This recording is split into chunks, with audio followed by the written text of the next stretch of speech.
Praise the lord. Welcome to showers of blessing. దేవుని కృపలో భద్రపరచబడి నూతన దినంలో ప్రవేశించాం. ఈనాటి దేవుని వాగ్దానం, నీ రక్షణానందము నాకు మరల పుట్టించుము.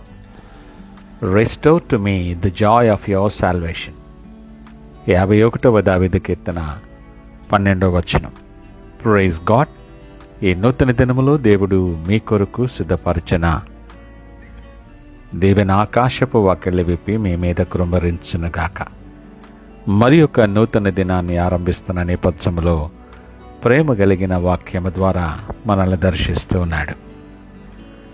ఒక వ్యక్తి జీవితంలో జీవన ప్రయాణంలో ఎన్నో సంతోషాలు వస్తాయి.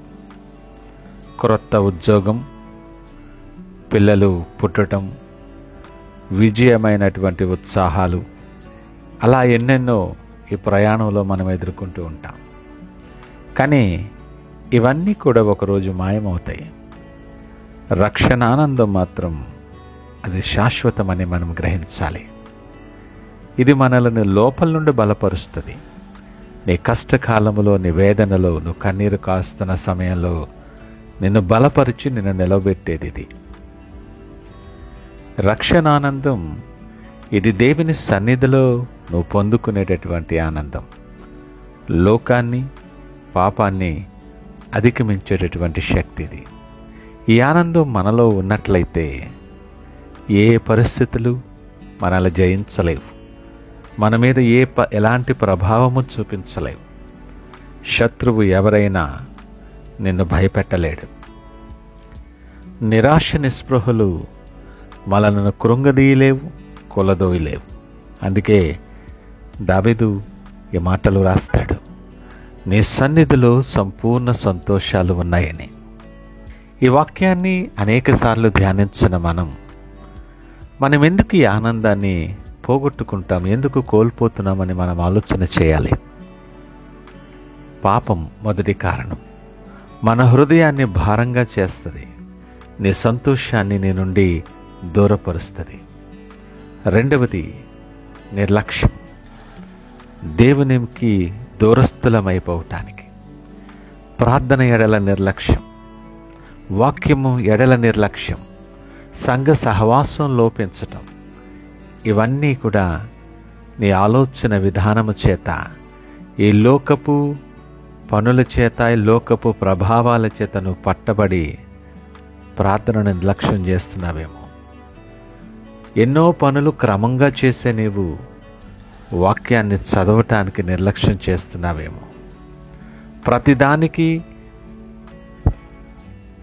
క్రమంగా క్రమశిక్షణ కలిగి హాజరయ్యే నీవు సంఘ సహవాసానికి దూరం అవుతున్నావేమో. ఈ నిర్లక్ష్యమే నీవు ఆనందము కోల్పోవటానికి ప్రధాన కార్యానందాల్లో ఒకటని గమనించాలి. మూడవదిగా లోకాసక్తి. లోకము దాని ఆశలు గతిస్తాయని అనేకసార్లు హెచ్చరింపబడినా లోకము యొక్క ఈ హంగులు, ఆర్భాటాల మీద మనకి ఆసక్తి ఎక్కువ. పేరు ప్రఖ్యాతలు, మనుషుల ప్రశంసలు, డబ్బు, ఇవన్నీ మన దృష్టిని ఈ ఆనందము నుండి, రక్షణానందము నుండి దూరపరుస్తాయి. ఇవన్నీ తాత్కాలికమైన ఆనందాలు. నీకు తళుకు బెళుకులు చూపించి నిన్ను ఆకర్షించటానికి చాలా ప్రయత్నాలు జరుగుతాయి. మనం పాపము చేత నిండిన వారమై, దేవుని ఎడల నిర్లక్ష్యత కలిగిన వారమై, అవిధేయత, అవిశ్వాసానికి బానిసలమై, లోకాశలకు, లోకాసక్తికి లొంగిపోయి బానిసలాగా బ్రతుకుతాం. మంచిగానే ఉంటున్నానని అనుకుంటాం, కానీ లోపల రక్షణానందపు యొక్క దాఖలాలు ఎక్కడా కనిపించవు. నాలుగవదిగా నీ శ్రమలతో నిండిన జీవితం. నువ్వు వేసిన ప్రతి అడుగు విఫలమే. నీ ఆలోచనలన్నీ కూడా ఏది నీ ప్రయాస వ్యర్థమైపోయి, నీ ఆలోచనలు సఫలము కాక, శ్రమలతో, ఇరుకులతో, ఇబ్బందులతో, నెమ్మది లేని పరిస్థితుల్లో బయటికి అంత మంచి కనిపిస్తాం. నీ హృదయంలో మనశ్శాంతి ఉండదు. నీ ఇంటిలో నెమ్మది, సమాధానం ఉండదు. మనసు విసుగుతో నిండిపోతుంది. పని స్థలములో నీకు ఆందోళన, ఇంటిలో ఆందోళన, నీ వ్యక్తిగత జీవితంలో ఆందోళన, వీటన్నిటి మధ్యలో ఆనందం ఎక్కడా? రక్షణ ఆనందములో నిలుచున్న అనుభవాలు నీకుంటే ఏ పరిస్థితి కానీ, ఏ నిరాశ కానీ, ఏ శత్రువు కానీ, ఎలాంటి శోధన కానీ నిన్ను భయపెట్టలేదు, నిన్ను కృంగతీయలేదు. రక్షణానందం నువ్వు కలిగి ఉంటే నువ్వు జీవితంలో ఏమి పొందుకుంటావో తెలుసా? నీ మనసుకు ఈ రక్షణ ఆనందము నూతన శక్తి ఇస్తుంది. కష్టాలైనా, ఏ పరిస్థితులు వచ్చినా, విడువని ఎడబాయని దేవుని సన్నిధిని అనుభవిస్తూ నీ చేతిని ఆయన పట్టుకోవడం నీకు తెలుస్తుంది. కనుక అధైర్యపడవు.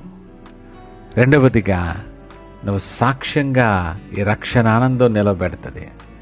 మనలో ఉన్న ఆనందాన్ని చూసి ఏ పరిస్థితుల్లో అయినా పరిస్థితులు సరిచేయగల దేవుని ఎడల నీ విశ్వాసాన్ని, నీ నోటి నిండా నవ్వు ఆయన నింపగలుగుతున్న నేపథ్యాన్ని చూసి అనేకులు దేవుని వైపు రాగలగటానికి నీ రక్షణానందం నిన్ను నడిపిస్తుంది. నీ పరిశుద్ధ జీవితాన్ని కాపాడుతుంది. పాపము నుండి దూరం చేస్తూ మరలా పాపానికి బానిస కాకుండా నీ పరిశుద్ధ జీవితాన్ని కాపాడుకుంటూ వస్తుంది. నూతనమైన ఆశ, నిరీక్షణతో నిన్ను నింపుతుంది. నిరాశలో కూడా నా ప్రభువు నాతో ఉన్నాడు, ఆయన మర్చిపోలేదని ప్రగాఢమైన విశ్వాసాన్ని నీకు కలుగు చేస్తుంది.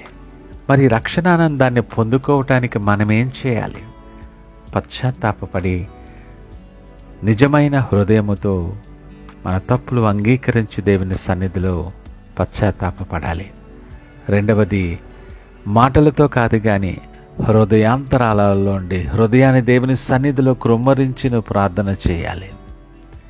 వాక్యములో నువ్వు స్థిరముగా నిలుచుండాలి. ఈ వాక్యము నిన్ను బ్రతికించునని దావీదు మాట జ్ఞాపకము చేసుకొని వాక్యములో స్థిరత్వము కలిగిన వారిగా ఉండాలి. కృతజ్ఞత చాలా ప్రాముఖ్యమైనది. ప్రతి చిన్న దీవెనకు, నువ్వు వేస్తున్న ప్రతి క్షేమకరమైన అడుగుకు దేవునికి కృతజ్ఞత చెల్లించాలి. నువ్వెవరివైనా ఏ పరిస్థితుల్లో ఉన్నా ఒక్కసారి నీ మనస్సును, నీ హృదయాన్ని పరీక్షించుకో. ప్రపంచమించే సంతోషం, నువ్వు ప్రయాసపడే సంతోషం ఒక దినాన్న మాయమవుతుంది. కానీ దేవుని రక్షణానందం ఎప్పటికీ తరిగిపోదు, నీ నుండి తీసివేయలేరు ఎవరు. కనుక సిద్ధపడి ఆయన వైపు చూస్తూ ప్రార్థనతో దినాన్ని ఆరంభిద్దాం. ప్రార్థించుకుందాం. పరిశుద్ధుడా, ప్రేమ నమ్మకమైన మా యేసయ్య స్తోత్రాలు. సూటిగా మాతో మాట్లాడారు. మమ్మల్ని పరీక్షించుకునే కృప అనుగ్రహించారు. నీ రక్షణ ఆనందం మరల మాలో పుట్టించి బలపరచి నీకు సాక్షులుగా అనేక మందికి దీవెనకరముగా మమ్మలను మార్చుకునమని సకల మహిమ, ఘనత, ప్రభావాలు మీకే ఆరోపిస్తూ యేసు నామమున అడుగుచున్నాం తండ్రి. ఆమేన్. God bless you.